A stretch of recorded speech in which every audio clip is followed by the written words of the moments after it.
পণ্যের রফতানি আয় কমলেও এখনও আশার প্রদীপ জ্বালিয়ে রেখেছে সেবা খাত। তবে সেই প্রদীপের নিচের অন্ধকার হয়েছে পরিবহন খাত। এপিবি বলছে, গেল এপ্রিল পর্যন্ত মোটের উপর এ খাতের রফতানি কমেছে প্রায় ৬%। যদিও সাগরে ভেসে আর সড়কে চলে ১ বছর আগের তুলনায় বেশি আয় এসেছে সড়কে চলে আর সাগরে ভেসে।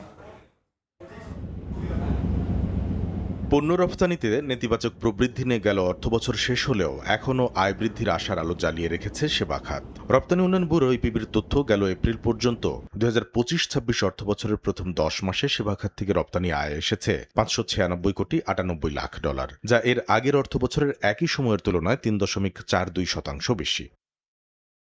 সেবা খাতের এই সামষ্টিক আয়ে $১১৫,৮,০০,০০০ যোগান দিয়েছে পরিবহন খাত। এক বছর আগে যা ছিল ৫.৮% বেশি, $১২,১৭,০০,০০০। মোটের উপর সেবা রপ্তানি আয়ে পরিবহন খাত গতি হারালেও প্রশস্ত হয়েছে সমুদ্রপথ। কন্টেইনার হ্যান্ডেলিং, লজিস্টিক্স সাপোর্ট, জাহাজের পরিবহন সহ সমুদ্রপথে দেয়া পরিবহন সেবা থেকে গেল অর্থবছরের প্রথম ১০ মাসে আয় এসেছে $৭০,৮৮,০০,০০০, যা এক বছর আগের একই সময়ের তুলনায় ২৩.৯৬% বেশি।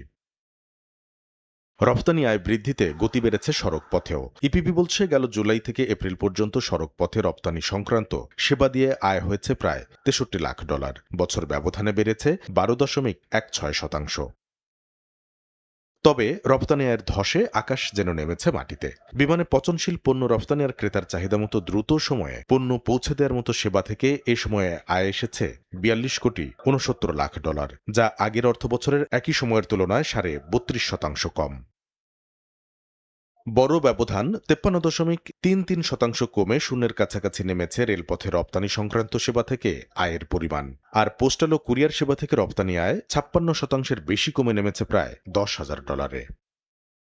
কামরুল হাসান সবুজ, সময় সংবাদ, ঢাকা।